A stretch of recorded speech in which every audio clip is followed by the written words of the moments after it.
हैं और अन्य मुद्दे हैं डीएपी को लेकर, इनका साथ दे ताकि जो हमारे अधिकार हैं, हमारे किसानों की जो समस्या हैं उनको दूर किया जा सके। बस मैं तो इतना रिक्वेस्ट करूंगा वो इनका साथ दें। ये आपके लिए, ये आपकी लड़ाई है, ये इनकी पर्सनल लड़ाई नहीं है। इस समस्या का समाधान के लिए इस संघर्ष में साथ आएँ और आगे आएँ। एक तो डीएपी जल्दी से जल्दी मुहैया कराया जाए और जो शुगर मिल की जो लेखा जोखा है वह सार्वजनिक किया जाए। ये 2-3 मुद्दे थे। और जल्दी से जल्दी जो पेमेंट विद ब्याज शुगर मिल की कराई जाए।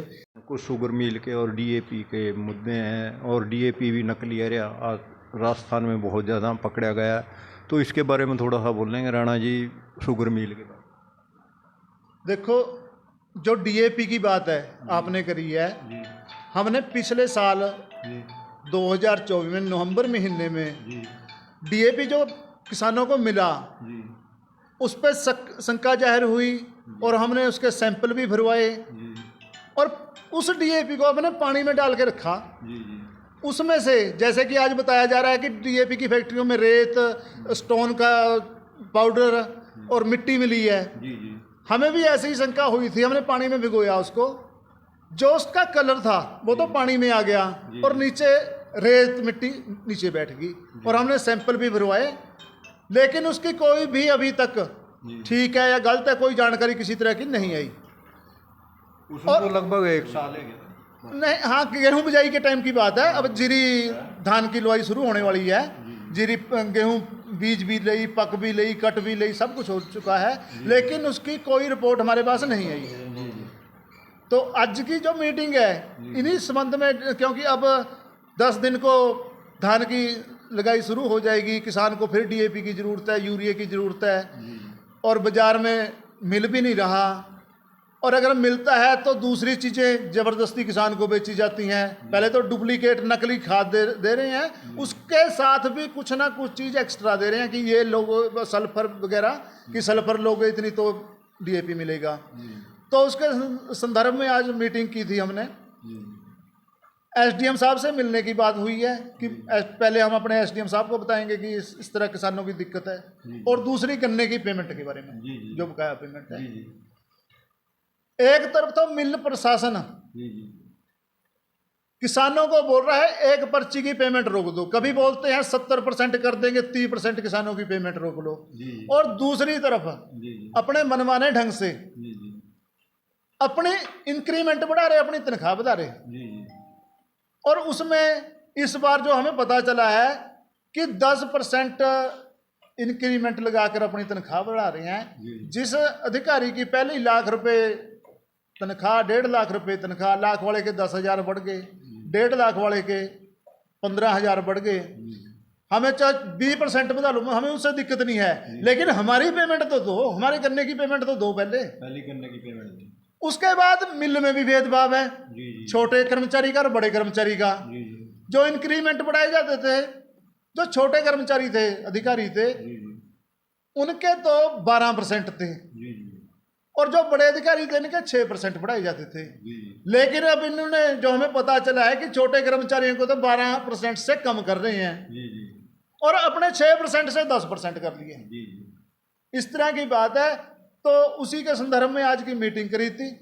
धर्मवीर टिंडसा जी, संजीव बख्तुआ जी बैठे हैं, ये बताएंगे आगे की बातचीत कैसे करनी है, और एसडीएम साहब को मिलना है, कैसे अपनी आगे की रणनीति बताएंगे। देखिए नारायणगढ़ के जो हमारे किसान साथी हैं उनकी समस्याओं के समाधान के लिए प्रशासन से मिलना है, इसलिए आज मीटिंग किसानों की यहाँ हुई है। सबसे पहले नारायणगढ़ शुगर मिल का मुद्दा है। एक लंबे समय से ये समस्या चली आ रही है कि किसानों के गन्ने की बकाया पेमेंट नहीं होती। मुख्यमंत्री हरियाणा घोषणा करते हैं कि वो कुछ किसानों के दुख दर्द और तकलीफ को समझते हैं, वो नारायणगढ़ में सहकारी शुगर मिल लगाएंगे। हमने सब ने, किसानों ने उसका स्वागत भी किया था, लेकिन इतना और कहा था कि मुख्यमंत्री मुख्यमंत्री जी, जो नारायणगढ़ में ऑलरेडी शुगर मिल चल रही है, सरकार और प्रशासन की जिम्मेवारी है, कानूनी दायित्व है कि वहां से किसानों का पैसा दिलवाएं, इसकी ओर भी ध्यान दें। अभी किसानों का मिल की तरफ बकाया है, आगे धान का सीजन आने वाला है, किसानों को फसल के ऊपर पैसा खर्च करने के लिए जरूरत है, धान की लगाई करनी है, खाद बीज खरीदना है, तो इसलिए मिल से जो किसानों का बकाया है वो दिलवाया जाए। किसानों का ब्याज भी, जो पैसा उनको लेट मिला उसके ऊपर हक बनता है। मिल के पास जो पैसा आता है और जो मिल मौजूदा समय में है उसमें घपलेबाजी हुई, किसानों का पैसा मिलने नहीं दिया, इसलिए यहां प्रशासनिक अधिकारी सीओ जो एसडीएम नारायणगढ़ है उनको नियुक्त किया गया।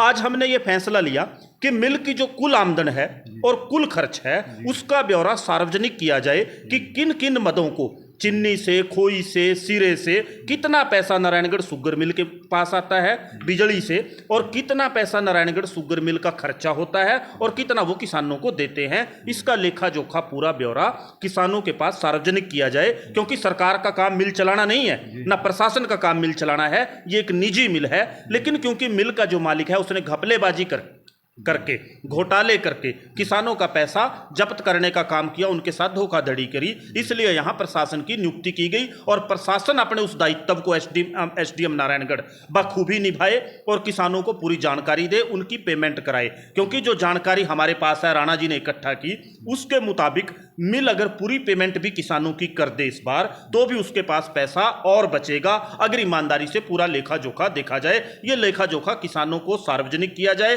किसानों को बताया जाए।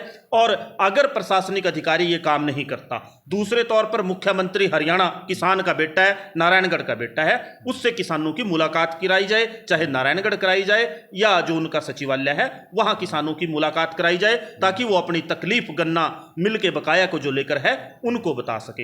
एक और मुद्दा जो आया इसमें सामने कि कर्मचारियों की तनख्वाह बढ़ा रहे हैं। भाई बढ़ाएं तनख्वाह, कर्मचारी अगर मिल से जुड़े हैं, जैसे किसान जुड़े हैं, आपको याद होगा कि एक समय में किसानों ने इस मिल को पैसे दिए थे इकट्ठे करके, अपने नाम पर लोन लेके दिए थे, जो किसानों के लिए जी का जंजाल, फसली कर्जे बने हुए हैं, मिल ने लिए थे। वो ऐसी समस्या, तो कर्मचारियों को भी बड़ी दरियादिली दिखानी चाहिए कि पहले हमें दूसरे का जो देय है, जो इस मिल को चलाने वाला किसान है, कच्चा माल देता है, गन्ना देता है, उसका पैसा दें और फिर अपनी तनख्वाह बढ़ाने के बारे में विचार करें। और छोटे और बड़े कर्मचारियों में भी भेदभाव है, क्योंकि किसानों मजदूरों के हमारे संगठन है, अगर छोटे जो कर्मचारी हैं उनके साथ भी भेदभाव होगा तो उसके ऊपर भी यूनियन संज्ञान लेगी, उसके बारे में भी प्रशासन से बातचीत की जाएगी। एक मामला और जो राणा जी ने बताया कि अब देखिए आगे धान की फसल लगानी है किसानों ने, डीएपी, हाँ, इसमें डीएपी कि किसानों को समस्या रहती है, उनको नाजायज तौर पर कुछ और प्रोडक्ट जो वो खरीदना नहीं चाहते वो दिए जाते हैं।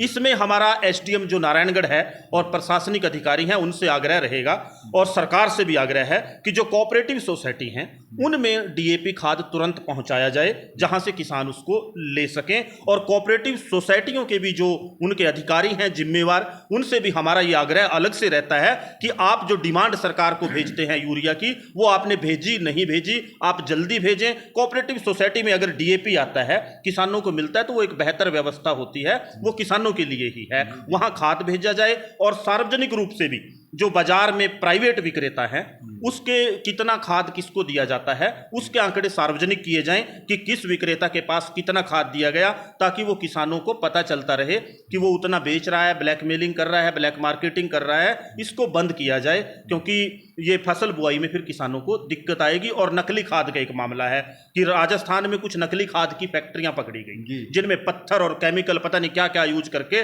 डीएपी बनाया गया और किसानों को दे दिया। अरे हमारी जमीन को बंजर करना चाहते हैं क्या इसमें केमिकल और पत्थर और वो डलवा के? तो इसके ऊपर जो अंबाला के अधिकारी हैं, जो इसके विभाग के संबंधित के, उनको जो सैंपल दिए गए थे उस पर रिपोर्ट नहीं आई, उनसे भी मुलाकात करी जाएगी, बात करी जाएगी। नहीं तो आगामी फैसला इस विषय पर भी लिया जाएगा। ये जो किसानों के मुद्दे फौरी तौर पर नारायणगढ़ गन्ना मिल को बकाया को लेकर है, या चाहे डीएपी खाद को लेकर है, और चाहे जो सीधे तौर पर जो समस्याएं हैं किसानों की, उन सब को लेकर है, इसके ऊपर एसडीएम नारायणगढ़ से जल्दी बात की जाएगी, उनसे समय लिया जाएगा। अगर कोई सार्थक आश्वासन मिलता है पेमेंट के बारे में, पारदर्शिता के बारे में, और जो डीएपी खाद की समस्या है, नकली खाद के ऊपर जो मामला है, उस पर मिलता है तो अच्छी बात है, उसका स्वागत है। अगर उनके बस की बात नहीं, वो कहते हैं कि नहीं मैं ये नहीं कर सकते, एसडीएम नारायणगढ़ कहते हैं, तो मुख्यमंत्री से बात कराएं। मुख्यमंत्री भी अपने किसानों की नहीं सुनेगा भाई, फिर तो किसानों के पास संघर्ष का रास्ता बचता है। लेकिन मिल प्रशासन और मिल प्रबंधन ये कान खोल कर सुन ले कि जो गड़बड़ी अगर उनके मामले में कहीं नजर आई और नाजायज अगर नजर आया कि उनकी आमदन ज़्यादा हुई और किसानों को पैसा कम उन्होंने दिया, तो निश्चित तौर पर इसका खामियाजा जिम्मेवार अधिकारी जो मिल में बैठे हैं उनको भुगतना पड़ेगा। एक एक को नंगा किया जाएगा। जरूरत पड़ी तो जो ब्याज का पैसा है उसके लिए न्यायालय में भी जाया जाएगा, हाई कोर्ट की शरण ली जाएगी। ये भी यहाँ सभी किसानों ने मिल बैठकर फैसला लिया। एक एक पर्ची के बारे में, जैसे कि एक एक पर्ची रोकेगी, क्या उसकी पेमेंट अब तक नहीं हुई है? वो इनका कहना है मिल प्रबंधकों का। देखो, हम नहीं जानते किस किसान से इनने बातचीत की है, किससे नहीं, कि किसानों ने कहा है कि लास्ट की पर्ची रोक लो, हमारी बात हुई है। हमने उनके सामने यही बात रखी थी। किन किसानों ने कहा, उनको भी बुला लो, मीटिंग कर लेते हैं, बातचीत कर लेते हैं। कोई किसान संगठन है या कोई भी है कि बातचीत कर लेते हैं, जो छोड़ना चाहता है छोड़ दे। लेकिन हम एक पर्ची की पेमेंट नहीं छोड़ेंगे, हम अपनी पेमेंट पूरी लेंगे। किसान की हालात पहले ही ठीक नहीं है। हाँ जी, संजीव कुमार।